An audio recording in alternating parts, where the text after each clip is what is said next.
वंशी विभूषितकरान्नवनीरदाभात् पीताम्बरादरुणबिम्बे फलाधरोष्ठात् पूर्णेन्दुसुन्दरमुखादरविन्दनेत्रात् कृष्णात् परं किमपि तत्त्वमहं न जाने। बर्हापीडं नटवरवपुः कर्णयो कर्णकारं बिभ्रद्वासः कनककविसंवैजयन्तीं च मालाम् सुधररथयाः पूरयन् गोपवृन्दैर्वृन्दारण्यं सपदि हरणं प्राविशद्गीतकीर्तिः।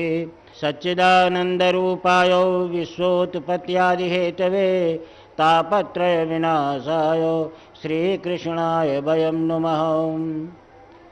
नीलाम्बुजश्यामलकोमलाङ्गं सीतासमारोपित वामभागं पाणौ महासायकचारुचापमो नमामि रामं रघुवंशनाथं।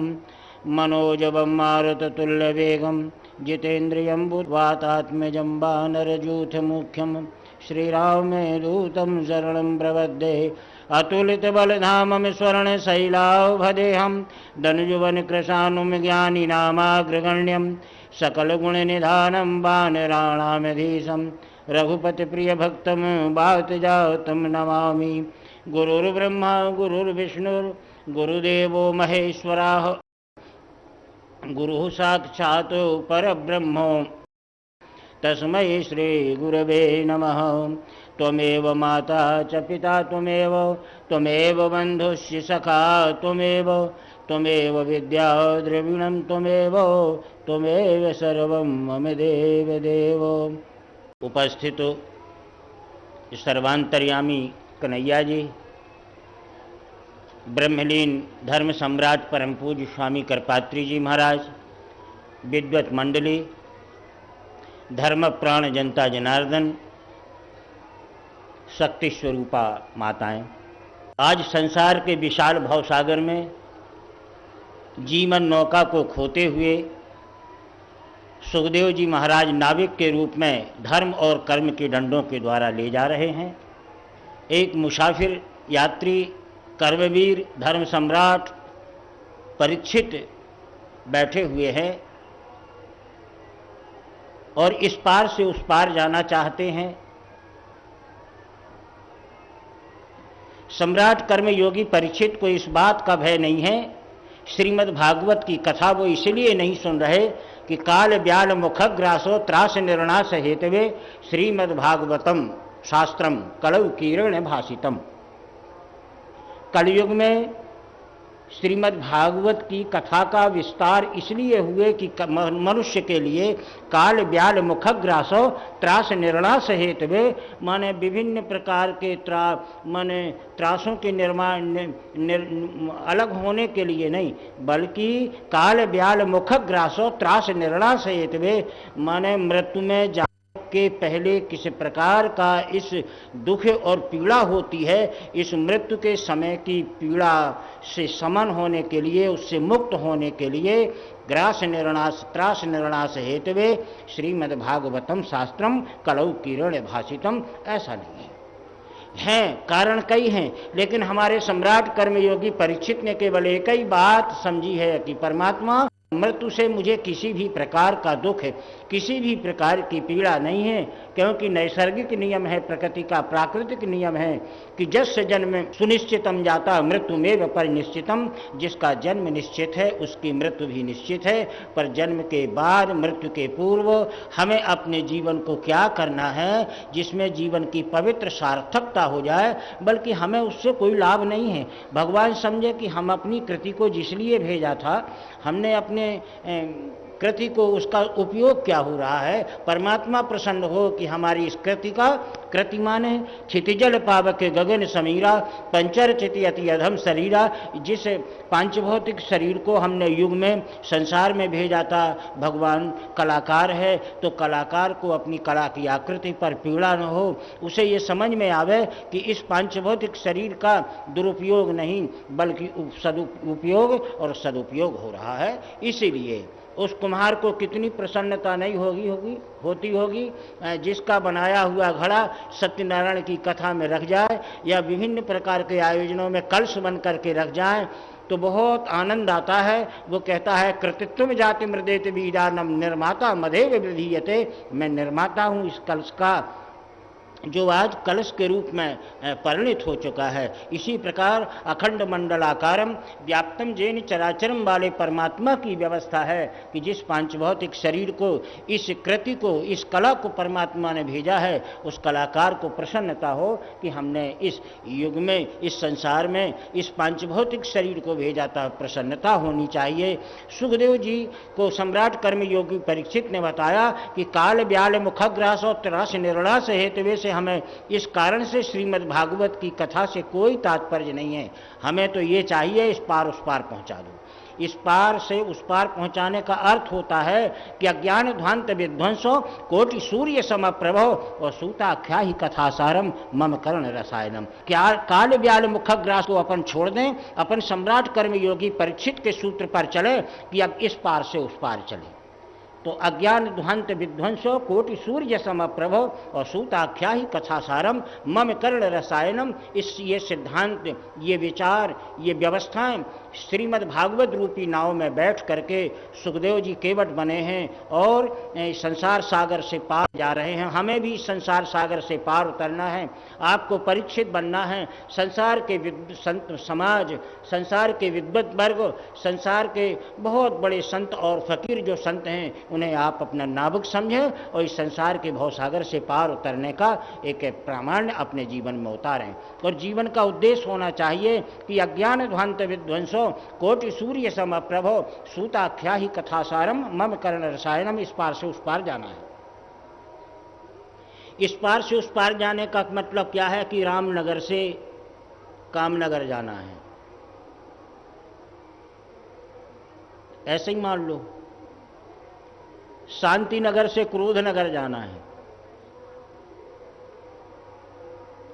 प्रकाश से अंधकार की ओर जाना है।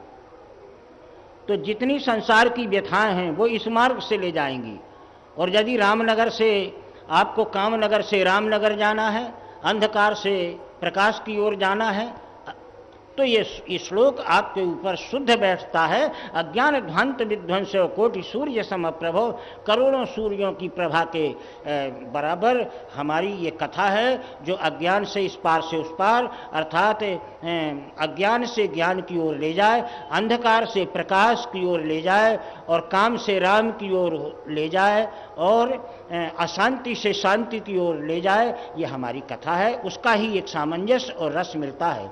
इसलिए सम्राट कर्मयोगी परीक्षित को सुखदेव जी ने बताया है कि संसार में रहते हुए भी और परमात्मा को प्राप्त करना, संसार में रहते हुए भी काम राम की ओर जाना, संसार में रहते हुए भी पापी संसार को कहते हैं पुण्य की ओर जाना, सिवाय और अपने कर्म के अनुसार धर्म के मार्ग से ही जाया जा सकता है।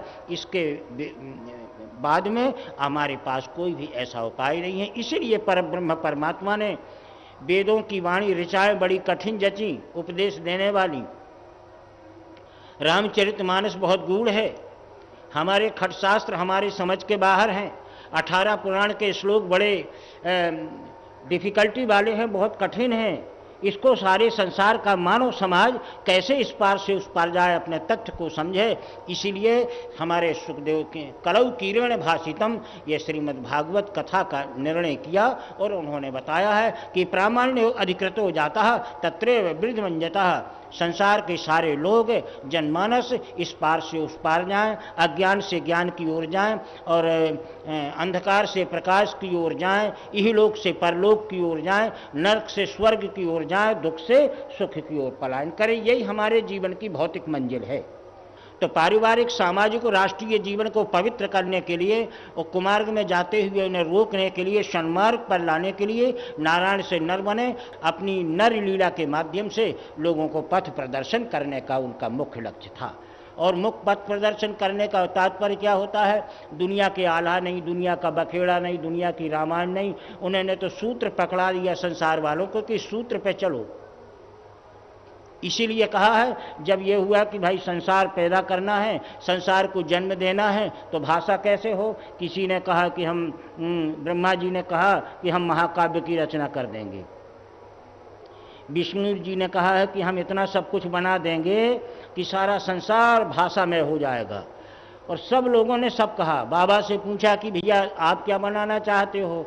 कई लोगों ने कहा कि बाबा से ना पूछो, कहीं गट्टपट ना बता दे। बाबा माने प्रलयंकर भूत भावन शंकर।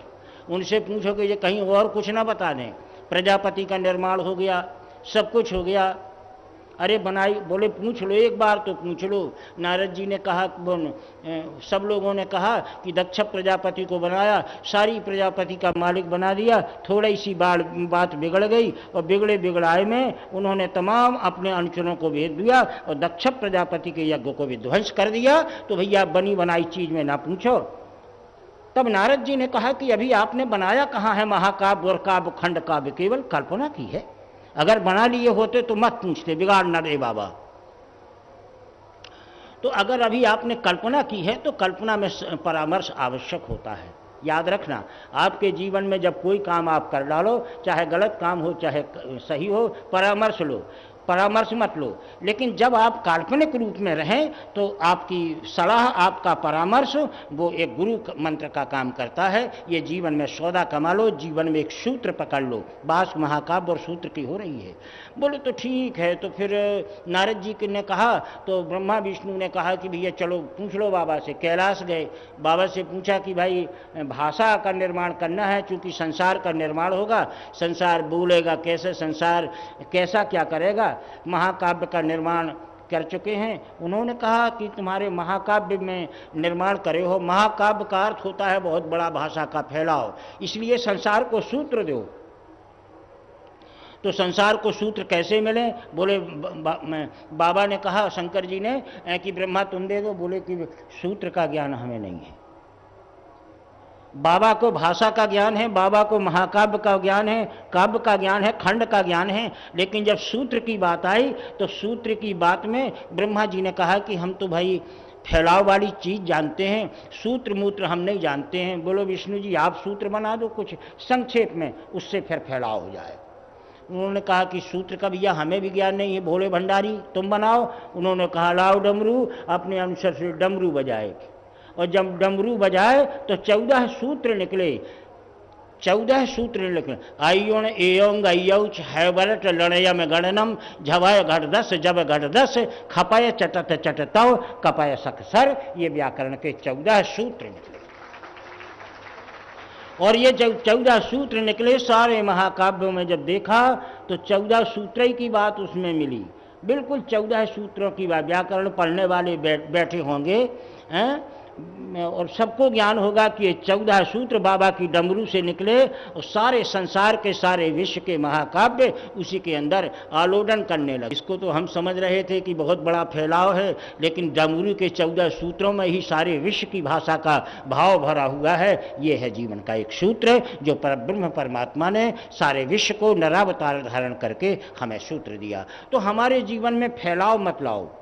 किसी बड़े ग्रंथ को पढ़ने की आवश्यकता नहीं है। उस ग्रंथ को पढ़ेंगे, काल्पनिक रूप में विचलित होंगे, और जब विचलित हो जाएंगे तो आपके जीवन में एक कंठी माला पहन जाएगी मंत्र की। उसका नाम होगा भ्रममाणस्य इतस्ततः।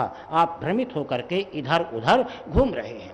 और भ्रमित होने का अर्थ क्या होता है? परमात्मा के प्रति अनास्था हो जाना, अपने गुरुवरों के प्रति अनास्था हो जाना, अपने बुजुर्ग अपने माँ बाप के प्रति अनादर का भाव प्रकट हो जाना। भ्रम में ये होता है। और परमात्मा की सर्वव्यापकता पर भी भ्रमित हो जाता है आदमी। अब ये जो सूत्र का स्वरूप है, अपने सूत्र जिसे कहते हैं, यही एक सूत्र है। आज भी इन सूत्रों के आधार पर भी तो हम आज विचरण कर रहे हैं। नर अपना विभिन्न प्रकार के कर्म कर रहे हैं, नारी अपने विभिन्न प्रकार के धर्म कर रही हैं, इन्हीं सूत्रों के आधार पर कि थोड़ा कर लो शायद बहुत कुछ मिल जाए, थोड़ा सा कर लो बहुत कुछ मिल जाए। तो जब थोड़ा सा करोगे तो तुम्हारा आदि बहुत छोटा होगा, मध्य विस्तार का होगा, अंत भी इतना सा होगा। यह है अक्षर शब्द और महाकाव्य की परिभाषा ये सूत्र है। तो हमारे जीवन में महाकाव्य में पढ़ते पढ़ते जीवन व्यतीत हो जाएगा, क्योंकि खंड काव्य है। सूत्र पकड़ो, सूत्र है हमारे परमात्मा के वचन, सूत्र है परमात्मा की जीवन शैली। इस जीवन शैली को यदि हम पकड़ेंगे, सूत्र है हमारा संत महात्माओं के, हमारे जो अतीत के संत महात्मा हैं, हमारे जो वर्तमान के संत महात्मा हैं, इनकी जीवन शैली ही हमारे जीवन का सूत्र है। अरे मत पढ़ो वेद, मत पढ़ो पुराण, तुम्हें काका गागा का ज्ञान नहीं, चौथी क्लास पास नहीं हो और तुम आयुर्वेद की ऋचाओं को धांकने लगे। अरे तो का पाओगे? कुछ नहीं पाओगे। गणानान्त्वा गणपति ग्वं करते रहोगे और अच्छी भाषा बोलते रहोगे, लेकिन उसमें आपको कुछ मिलेगा नहीं जब आपके जीवन में सूत्र नहीं है। सूत्र आपके जीवन का प्रामाण्य है। इसलिए बृहद मत पढ़ो, लघु लो। और जब अपन लघु की ओर दौड़ेंगे तो सूत्र की ओर दौड़ेंगे, तो सूत्र में केवल वही बात आएगी, अयोड़ रिलिक एवं गयौच हाय बरट लड़े अमगणनम वाली बात आ जाएगी। थोड़े में बहुत कुछ भरा हुआ है। आप शब्दों की जो सुव्यवस्थित हो गई है सूत्र के माध्यम से है। इसलिए आज हमारे जीवन में संत महात्मा महापुरुषों की जीवन शैली ही हमारा सूत्र है, हमारा पुराण है, हमारे सदग्रंथ हैं। इनके ऊपर यदि हम अपनी व्यवस्था करेंगे हमारा जीवन धन्य हो जाएगा। सम्राट कर्मयोगी परीक्षित को सुखदेव जी महाराज ने बताया, इन्हीं महापुरुषों की श्रेणी में, परमात्मा की श्रेणी में भगवान कृष्ण का जन्म हुआ। भगवान विभिन्न प्रकार की लीला करने लगे। थोड़े छोटे से भगवान को विभिन्न प्रकार की दुख पीड़ाएं जीवन में आई। माताओं ने उनके निवारण करने के लिए विभिन्न प्रकार के जादू टोना और विभिन्न प्रकार के, एक तो मोहल्ला ही बसा लिया गोकुल में उनने झाड़ने फूकने वालों का। अभी वृंदावन गए थे तो गोकुल से हट के छोटी गोकुल और बड़ी गोकुल दो बताते हैं। अब आप लोग भी जाना तो ख्याल करना। तो जब बड़ी गोकुल से छोटी गोकुल की ओर जाने लगे तो कन्याएं बैठी रहती हैं, हाँ ऐसी पाँव कैसे, छोटी छोटी कन्याएं बैठी रहती हैं ऐसी आँख मूंदे।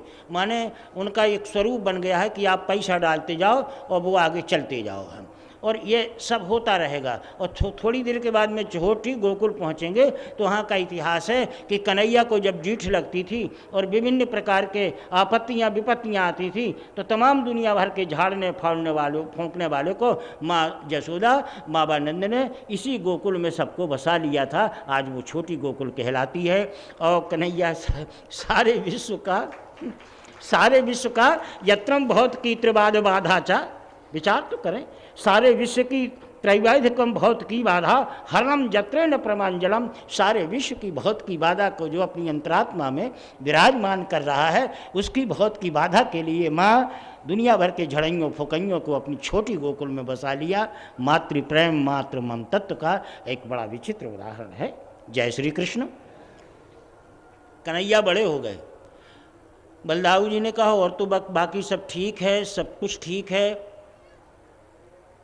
लेकिन जो माँ कहती हो तो उसको तुम मानते नहीं हो, इसलिए आज हम शिकायत करेंगे तुमने मिट्टी खाई है। कन्हैया ने कहा हमने बिल्कुल नहीं खाई। उनने कहा खाई है, अगर तुम स्वीकार कर लो कि खाई है तो हम माँ यशोदा से शिकायत नहीं करेंगे। बलदाऊ ने कृष्ण ने कहा क्यों? बोले कि यत्र में जाते न प्रमादम अपराधम, यत्र में जाते न प्रमादम अपराधम स्वीकार्यम तत्र विमुंचतः क्षमस्वतात मनः जातम नैव विंधे न क्रमात्मनाम। अगर तुम अपने अपराध को स्वीकार कर लो तो हम ये अपराध यहीं तुम्हें क्षमा कर देंगे माँ यशोदा से, बिल्कुल नहीं कहेंगे कि तुमने मिट्टी खाई है। लेकिन उनने कह दिया कि जाओ सत्यम तरहि समहयातम वंशम वंशजम यथा, माने तुम सही वंश के हो, नकली वंश के होगे तो क्या शिकायत करोगे। जैसे अपन नहीं कह देते बुंदेलखंडी में, कह रहे जा असली बाप के हो तो जो कछु करने हो कर भला थे, बिल्कुल ठेठ भाषा अपन बोल देते हैं। आज जो अपनी भाषा दैनिक चली है प्रभु के सूत्र का है। थोड़ा ध्यान करो, भागवत पढ़ो, वहाँ पर देखो कितनी प्रगल्भ भाषा है, परमात्मा की कितनी माधुर्य लीला है। उस माधुर्य लीला का आज अपन भाषा बदल के उदाहरण देने लगे, ये प्रभु की ही देन है। और ग्वाल वालों ने कहा कि जब असलियत धराई रहे हो तो अब चाहे नैया या पार व व्यापार, अब तो शिकायत कर नहीं है। और जाके माँ यशोदा से शिकायत कर दिया कि माँ कन्हैया ने आज मिट्टी खाई है और मकड़ी लगी थी जिन पुराने खंडहरों की, उनकी मिट्टी खोद खोद के खाता है।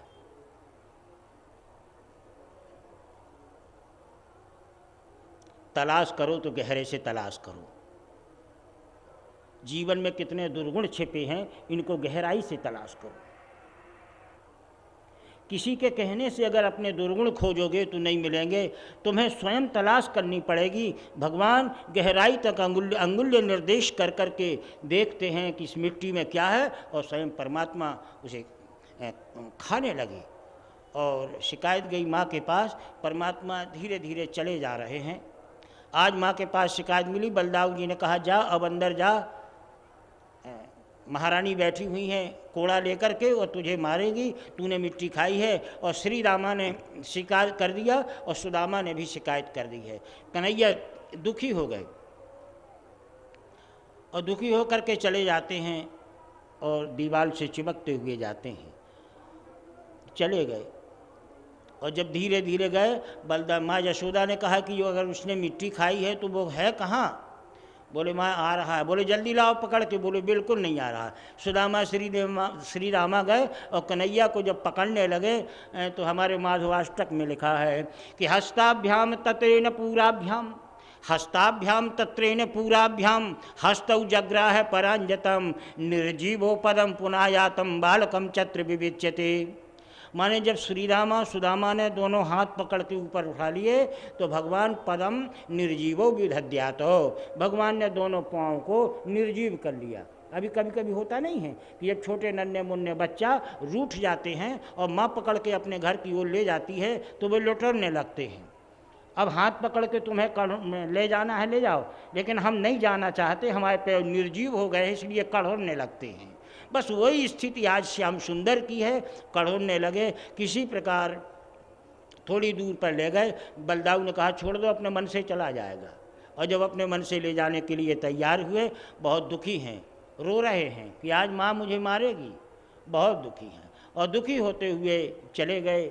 व्यास जी ने कल्पना की, व्यास जी की लेखनी रुकी। नारद जी ने कहा रुक क्यों गए? बोले प्रत्यक्षम दर्शनम सुदर्शन हो जाता है। कन्हैया की लीला को प्रत्यक्ष देखेंगे और जो देखेंगे वही हम लिखेंगे। और हमारे व्यास जी सीधे गोकुल पहुँचे और जब देखा तो भित्तिका जत्र पराद भूतानाम, भृत्तिका जत्राद पराद भूतानाम, अश्रुधारा प्रवाह्यते, अंगुल्या निर्देश मनाचातम कपालम तत्र विद्यते।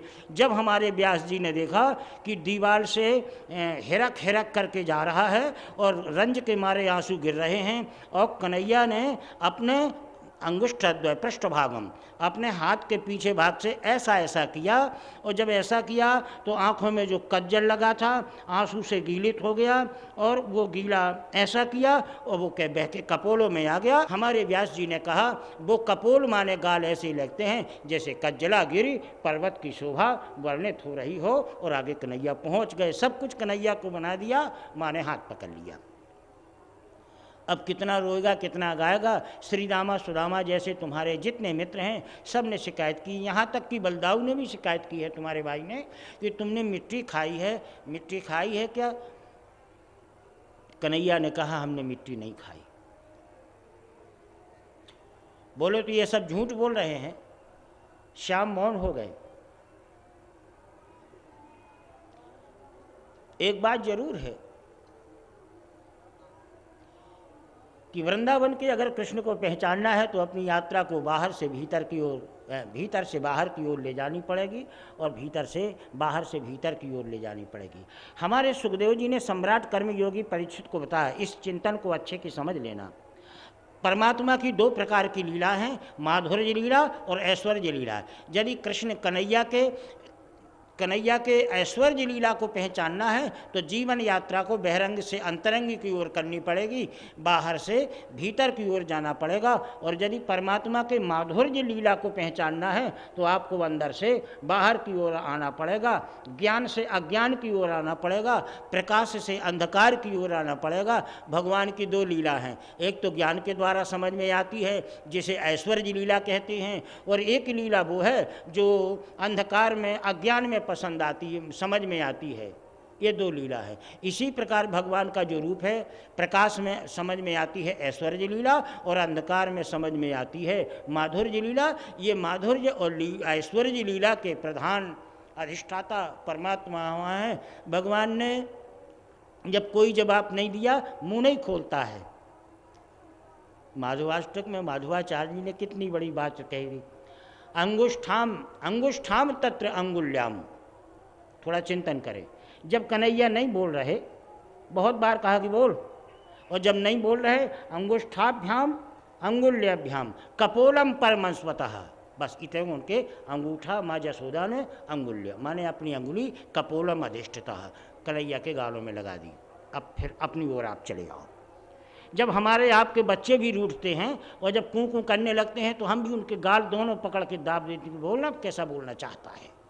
तो बस अंगुल्याम अंगुष्ठाभ्याम तत्र कपोलाम विनन्द्यता वाम चत्रेण वाचम चा गर्भेन प्रतिमस्मताम बोल। जब कन्हैया ने सोचा कि माँ अब मोई दामना चाहती है, तो फिर उन्होंने कहा कि ना मैंने मिट्टी नहीं खाई, मैंने बिल्कुल मिट्टी नहीं खाई माँ। उन्होंने कहा जे लोग सब कह रहे हैं कि तूने मिट्टी खाई है। बोले एते मिथ्या भी संसीना, ये सब झूठ बोलने वाले हैं माँ, मैंने बिल्कुल मिट्टी नहीं खाई। तो अगर तूने मिट्टी नहीं खाई तो हम कैसे माने कि तुमने मिट्टी नहीं खाई, तुम झूठ बोल रहे हो कि ये झूठ है। बोले जद सत्य गिरस्तर ही समक्षम तस्य में मुखम, यदि सत्य गिरस्तर ही, यदि इनकी वाणी ठीक है, यही ठीक कह रहे हैं, तुझे भरोसा हो रहा है, यदि सत्य गिरस्तर ही, यदि इनकी वाणी पर ही तुझे भरोसा है तो समक्षम पश्य में मुखम, तो मेरा मुंह देख लेना। अगर मैंने मिट्टी खाई होगी तो थोड़ी मोड़ी मिट्टी तो गाल में चबड़ों में कहीं ना कहीं तो लगी होती। माँ ने कहा उखाड़ दे, इससे अच्छा प्रमाण। शंका को निवारने वाला श्याम सुंदर कन्हैया है, गोपाल है हमारा। कहीं कोई शंका का निवारण ना हो, समाधान ना हो, तो समस्याएं भी खड़ी कर देता है और समाधान भी वही दे देता है। ये प्रभु की बड़ी विचित्र लीला है, बहुत बड़ी विचित्र लीला है। माँ धोखे में पड़ गई कि नन्हे मुन्ने जो हमारे बालक हैं, उनके सखा हैं, मित्र हैं, वो कह रहे हैं कि इनने मिट्टी खाई। यहाँ तक कि सपोर्ट कर रहे हैं, बलदाऊ जी प्रमाण दे रहे हैं कि हाँ माँ मैं तो यार इनने मिट्टी खाई है, लेकिन ये कह रहा है कि मैंने मिट्टी नहीं खाई, तो मैं क्या करूं। तो भगवान ने कह दिया यदि सत्य गिरस्तर ही समक्षम पश्य ते मुखम, अगर ये इनकी बातों पर भरोसा है तो मेरा मुंह देख ले। माँ ने कहा मुंह खोल दे। और कन्हैया ने अपना मुंह खोल दिया तो माँ यशोदा ने देखा कि एक छोटी सी ढीले की मिट्टी के लिए माँ का मुंह खुलवाया। सारा ब्रह्मांड परब्रह्म परमात्मा के अंतरात्मा में विराजमान था। यत्राम कंसानि समानि भूतानाम सहस्राणि प्रजमस्मताम ब्रजबाला चत्रमनाव्यातम यत्रो न प्रविधीयते। न मालूम क्या समझ में आया, कितनी ब्रजभूमि थी, कितने ग्वाल बाल थे, कितने गंगें थीं और कितने कंश थे, कितनी मथुराएँ थीं, समझ में आई। माँ आश्चर्य में पड़ गई और अपने मन में ध्यान लगा लिया। माँ अब अज्ञान से ज्ञान की ओर पहुँच गई, अंधकार से प्रकाश की ओर पहुँच गई और भोग से योग की ओर पहुँच गई कि अरे जिसे मैंने पुत्र माना है, ये तो अखंड मंडलाकारम व्याप्तम जेन चराचरम वाला परमात्मा है। इस परमात्मा को मैं प्रणाम कर लूँ। ना मैं माँ न मेरा बेटा, ये मेरा भगवान है, ये मेरा, मैं इसका भक्त हूँ। लेकिन ये भावना भी जिसके दिमाग में आ जाए, जब भगवत कृपा हो तब। तुम कितने भी ज्ञानी बनना चाहो नहीं बन सकते हो, तुम कितने भी भगवान को अपना भक्त बनना चाहो बिल्कुल नहीं बनोगे। कितना भी भजन करो, कितनी भी भजन करो, मैं भगवान को अपनी आश्वता या भगवान की उपलब्धि चाहो तो संभव नहीं हो सकती है। क्यों? उनकी कृपा बहुत आवश्यक है। हाँ, भजन करके डिग्री हासिल कर सकते हो, भजन करके खिताब मिल जाएगा, बहुत डिग्री मिल जाएगी, और भजन करने के बाद भक्त की डिग्री मिल सकती है। लेकिन भजन के बाद भगवान का सानिध्य, भगवान की सामीप्यता जब मिल सकती है, जब आपके भगवत कृपा आपके भजन के साथ में हो तब। और यदि भगवत कृपा नहीं है, इसलिए आज दुनिया में उपासना करने वाले लोग, उपासक की डिग्री हैं लोगों के पास, आराधना करने के वालों के पास आराधक की डिग्री हैं, लेकिन आराध्य नहीं मिला। इसीलिए भजन करने वाले लोग भक्त बन गए, लेकिन भगवान का सानिध्य, भगवान की सालोक्यता, भगवान की सामीप्यता, सायुज्यता उसे प्राप्त नहीं हुई। इसका केवल एक ही कारण है कि हम उस चिंतन से अलग हैं जहाँ से हमें कुछ मिलता है। कपड़े का महत्व इसलिए है कि वो झंडा है, त्रिकूट है, और झंडे का महत्व इसलिए है, इसलिए उसे झंडा कहते हैं कि उसमें कुछ लिखा है, ओम, या कुछ ना कुछ लिखा है। इसी प्रकार आज अपनी जीवन नौका या जीवन यात्रा में इसी प्रकार भगवत कृपा का होना बहुत आवश्यक है। भजन करो तो भगवत कृपा को जरूर स्मरण करो, जो कुछ भी करो भगवत कृपा करो। यदि भगवत कृपा आपके जीवन में नहीं है तो आपका भजन निरर्थक नहीं जाएगा। इस बात को चिंतन करके समझ लें, भजन तो सार्थक होगा और उसका उपयोग हुआ। अरे भजन का सदुपयोग तो जब होगा जब भक्त को भगवान मिल जाते, और भजन का उपयोग हो गया कि तुम भक्त तो बन गए। तो उपयोग और सदुपयोग में अंतर होता है। भजन की सदुपयोगिता प्रभु के मिलन में है और भजन की उपयोगिता भक्त बनने में है। अब दोनों के चिंतन में आपको क्या करना है, जे रघुपति राघव राजा राम पतित के पावन सीताराम का भजन करना है तो भक्त बनने के लिए या भगवान से मिलने के लिए जय श्री कृष्ण, ये आपके ऊपर छोड़ दिया गया है। ये चिंतन करें कि आपके जीवन में करना क्या है। बात बड़ी अच्छी है, स्पष्ट है, हम लौकिक गाना भी गाते हैं, बुंदेलखंडी भी गाते हैं, उत्तर भारत के लोग भी अपनी लोरियों में गाना गाते हैं, सब कुछ भी होता है। हम भी प्रवचन करते हैं, उपदेश देते हैं, आप भी सुनते हैं, लेकिन ये सब भजन है। अब इस भजन में हमें क्या करना है, ये दो बिंदु आपको हमारे सम्राट कर्मयोगी परीक्षित की जीवन यात्रा में हमें और आपको मिल चुके हैं। इसलिए भगवत कृपा का होना बहुत ही आवश्यक है। यदि भगवत कृपा नहीं होगी तो आपका भजन उपयोगी हो जाएगा, सदुपयोगी नहीं हो जाएगा। आपका जो उपासना है उपयोगी मानी जाएगी, आप उपासक मानेंगे। आपकी जो आराधना है वो उपयोगी होगी, आप आराधक बन जाएंगे। सदुपयोगी तो जब होगी जब उपासक को उपासना के माध्यम से उपास्य, आराधक को आराधना के माध्यम से आराध्य, भक्त को भजन के माध्यम से भगवान की उपलब्धि हो जाए। तो भगवान की इस बाल लीला में यही कुछ किन्हीं न किन्हीं कोणों से ये बात का इशारा मिलता है। माँ ज्ञानी बन गई, पर हमने बताया नहीं कि ज्ञानी बनना अपने बात में ज्ञानी का भाव लाना, ज्ञानी बन जाना सरल है, लेकिन ज्ञानी का भाव लाना बहुत कठिन है, बहुत ही कठिन है। माँ ज्ञानी बन गई, बातों में कहने लगी कन्हैया मेरा पुत्र नहीं, मैं उसकी माँ नहीं, कन्हैया तो 3 लोग 14 भवन में उसके मुंह में विराजमान है, वो तो ऐश्वर्य प्रधान है, मैं भक्त हूँ और वो मेरा भगवान है, मैं चरणों में प्रणाम करना चाहती हूँ। भगवान ने कहा खोल तो पहले आंखें, फिर देखें भक्त भगवान को। भगवान भी चैलेंज करते हैं कि तुम कैसी भक्त बनना चाहती हो, जब हम बनने दें तब ना। अरे है तो सब उसी के हाथ में, तुम कुछ भी बनना चाहो, लेकिन जब बनने हम दें तब ना। और ज़बरदस्ती बनोगे तो फूट जाओगे, और जब उसकी मदद से बनोगे तो बन जाओगे, और फूटोगे नहीं। वो सहायता करता है तुम्हारे बनने में। मिट्टी ने कहा हम खुद घड़ा बन जाएंगे, बोले बन जाओ भैया, कुम्हार को अलग कर दिया।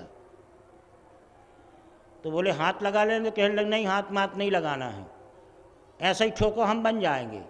और जब ठोक दिया, ऊपर से वो हथौड़ा ठोकते हैं उसको बनाने में घड़े को, तो हथौड़ा भीतर चला गया, घड़ा बिल्कुल फूट गया।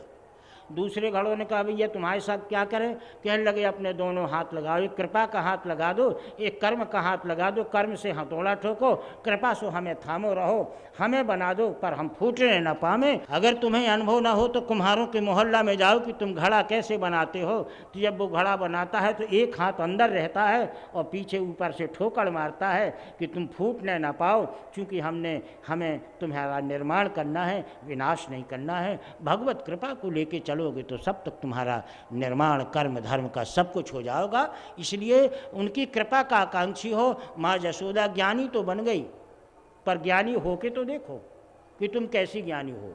जब तक कृपा नहीं होगी, जब आँख खोली माँ यशोदा, कृपा तो बिल्कुल थी नहीं, कृपा तो बिल्कुल थी नहीं। और जब आँख खोली तो पता चला कि कन्हैया और बिल्कुल पैरों से लिपटा है। वो कहता है माँ, बोले कौन है रे, बोले मैं हूँ ना तेरा लाला, बुभुक्षा बाधते माता न विलंबो तरही मनाम बदा। माँ मुझे बहुत भूख लगी है, तू विलंब मत कर, जल्दी दधी माखन दे। माँ ने कहा ठीक है। कन्हैया तू? बोले हाँ माँ मैं हूँ ना। जितने भी लड़के फड़के सब थे, गवाह हुआ, विटनेस विटनेस, आप सियावर रामचंद्र की जय हो गए। उनने दामा श्री रामा ने सोचा कि जब ये पैरों में लटक गया है और माँ को ममत्व आ गया है तो निश्चित है कि अब हमारी कोई वक्त नहीं है। वे तुरंत मर गए। माँ ने अगल बगल देखा, सुदामा श्री रामा कौन है? बोले नहीं।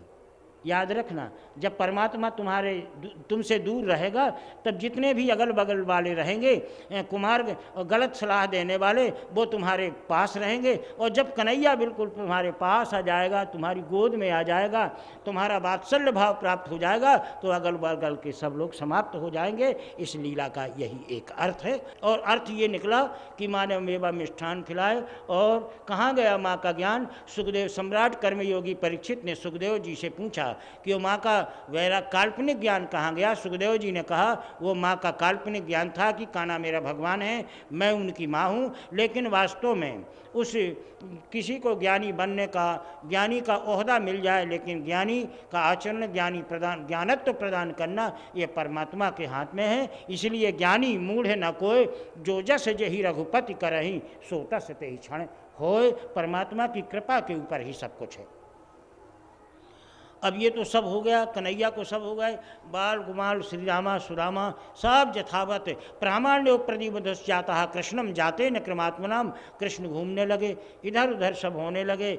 सब लोगों ने क्षमा मांगी। श्री रामा सुदामा ने, कन्हैया गलती तो हो गई। बोले भैया गलती बिल्कुल नहीं हुई, असली पे मिट्टी तो हमने खाई ही थी और तुम गए तो हम तो बिल्कुल, और फिर अपराध ही सिद्ध नहीं हुआ है। सम्राट कर्मयोगी परीक्षित ने कहा परमात्मा भगवान के जन्म लेने के दो कारण होते हैं। आपने बताया एक बहिरंग और एक अंतरंग।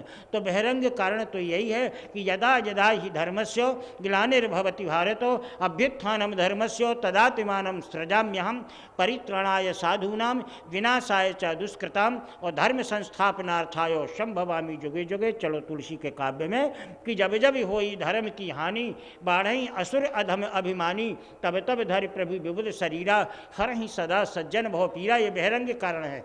अंतरंग कारण है, बहिरंग कारण आध्यात्म जगत से संबंध रखते हैं, और जो हमारा अंतरंग कारण है वो हमारे मानव जीवन से संबंध रखते हैं, हमारे पारिवारिक जीवन से, सामाजिक और राष्ट्रीय जीवन से। तो हमें आध्यात्म से क्या करना है? अध्यात्म की गहराई में जाओगे, कहीं भूल भटक न जाओ। तो हम तो संसार के प्राणी हैं, कामी हैं, क्रोधी हैं, लोभी हैं और मोह वाले हैं। इसलिए हमें तो भौतिक जगत के कारणों से मतलब है, तो अपन भगवान के उस कारण को पकड़ें जो कारण हमारे काम का है। तो भगवान के जन्म लेने का तो जदा जदा ही धर्मस्य वाला एक अलग है, आध्यात्मिक कारण है। हमारा भौतिक कारण जो है वो यही है भगवान का कि करनी और कथनी में एकता संपादन करना, व्यग्रता और एकाग्रता में सामंजस्य की स्थापना करना और अनेकता में एकता का प्रतिपादन करना, ये परमात्मा के जन्म लेने का कारण है। अगर अनेकता में एकता का स्वरूप देखना है, यदि अनेकता में एकता का स्वरूप देखना है, यदि भिन्नता में अभिन्नता आपको देखनी है, और यदि करनी और कथनी में एकता का संपादन प्रामाण्य करना है, तो आप सीधे अपने कर्म धर्म की व्यवस्था को लेके अपनी वाणी और कर्म में एकता का संपादन करिए। और अगर इसमें एकता का संपादन कर लेंगे तो हर परिवार में शांति, हर परिवार में एकाग्रता और राष्ट्र में विभिन्न प्रकार की विभिन्नता में अभिन्नता और उस राष्ट्र में रहने वाली अनेकता में एकता का दिग्दर्शन आपको होगा, आपके राष्ट्रीय, सामाजिक और पारिवारिक जीवन में। परमात्मा ने सारे जीवन का, चाहे वो श्री गीता का भगवान हो, चाहे श्रीमद् भागवत के दशम स्कंद का कृष्ण हो, और चाहे वो सीधे सीधे द्वारिका का कृष्ण हो, यहाँ पर गोकुल के कन्हैया से लेकर के, आप ध्यान देंगे, गोकुल के कृष्ण से लेकर के महाभारत के कृष्ण तक के जीवन पर यदि अच्छी प्रकार से चिंतन करें तो पता ये चलता है कि भगवान केवल एक पारिवारिक, सामाजिक और राष्ट्रीय जीवन का जीवन व्यतीत किया, और केवल उपदेशक के रूप में कि तुम्हें आगे आने वाले संसार को हमारा ये उपदेश है, इस प्रकार का जीवन जियो। यही जीवन जिया। अंतरंग कारण क्या है? बहिरंग कारण क्या है? उसे जब पकड़ने के लिए गए तो यहाँ पर भी करनी और कथनी में एकता का संपादन था। संपादन ये था कि जब रामावतार के राम साकेत जाने लगे, माँ यशोदा के चरणों में प्रणाम करने के लिए गए तो माँ यशोदा ने देखा तो आँखों से अश्रुधारा प्रवाहित हो रही थी। भगवान राम ने कहा कि माँ, जब मैं अयोध्या गया तो तुमने मुझे आशीर्वाद देकर के भेजा कि जाओ तेरी यात्रा सफल होगी, और अपनी पुत्रवधू से भी कह दिया कि अचल हो यही बात तुम्हारा, जब तक गंगे जमुन जलधारा वाला आशीर्वाद मिला। आज जब मैं साकेत जा रहा हूँ तो माँ तू रो रही है। उन्होंने कहा बेटा, जीवन वही सत्य है जिसमें भ्रम ना हो। याद रखना, जीवन के आदि में माने अपने जन्मकालीन जीवन में, जीवन के मध्य में जीवनकालीन जीवन में, और जीवन के अंत में मृत्युकालीन जीवन में, तीनों व्यवस्थाओं में रखा कि कहीं भ्रम का जाल तो नहीं फैला। अगर भ्रम का जाल फैला हुआ है तो जीवन आपका व्यर्थ जाएगा। इसलिए माँ यशोदा ने कहा कि बेटा, जीवन कोई भी हो, चाहे आदि का हो, चाहे मध्य का हो, चाहे अंत का हो, जब तू पालने में लेटा था तो एक बार भगवान महाराज वशिष्ठ जी आए थे, और वो गुरु थे, लेकिन वे ऐसे वैसे गुरु नहीं थे। वशिष्ठानी इंद्रियाणी जस्य सह, वशिष्ठा जिनके बस में 5 कर्मेंद्रियाँ 5 ज्ञानेंद्रियाँ थीं, वैसे ही वो वशिष्ठ थे, परम ज्ञानी थे। तो बोले माँ रहे होंगे परम ज्ञानी, पर तेरा कहना क्या है? उन्होंने कहा बेटा, जब वे तेरी हस्तरेखा देखे तो उन्होंने कहा कौशल्या, तेरे राम के मुँह में 3 लोक 14 भुवन या सारा ब्रह्मांड निवास करता है माँ। इसलिए मैंने एक नौकर लगा रखा था कि जब जब तू जम्हुआई लेगा तो मुझे जैसे ही कन्हैया के मुँह में 3 लोक 14 भुवन देखें वैसे ही मुझे चुटकी बजा देना, तो मैं आ जाऊँगा, जल्दी से आ जाऊँगी मैं। जीवन के सत्य को पहचानना है तो स्वयं पहचानो, नौकर मत लगाओ। ये माँ की भूल थी, बहुत बड़ी माँ की भूल थी। अध्यात्म रामायण रामचरितमानस की माँ बहुत अच्छी थी, लेकिन यहाँ पर भ्रम पाल लिया अध्यात्म रामायण की कौशल्या ने कि अपना परिचारिका लगा दी, और परिचारिका लगाई कि जब राम को जम्हाई आवे तुरंत बुला लेना। लेकिन जानते हो जम्हाई समय में नहीं होती, जम्हाई क्षण होती है। जम्हाई जो है समय प्रधान नहीं होती, जम्हाई क्षण प्रधान होती है। वो तो 1 सेकंड को आई और आ करके बंद हो गई। इतने में तुम्हारे अनुगमन करने वाले जो नौकर हैं, परिचारिका हैं, कितनी देर, वो तो जम्हाई आई, वो गई, और जैसे ही आई सो जम्हाई बंद हो गई। अध्यात्म रामायण की कौशल्या ने बहुत बड़ी भूल की। वो भ्रम मुझे राम आज तक बना हुआ है, और जब जब जम्हाई आई, और मैंने भी तेरी जम्हाई को देखा कि तेरे मुंह में 3 लोक 14 भुवन है, और मैं देख नहीं पाई। तो राम, ऐसा लगता है भ्रम मानस ततः यह कौशल्या का जीवन भ्रमित हो गया है कि गुरु के वचनों पर अविश्वास किया जाए, या वास्तव में तेरे मुंह में 3 लोक 14 भुवन है, 14 भुवन है, 14 भुवन है।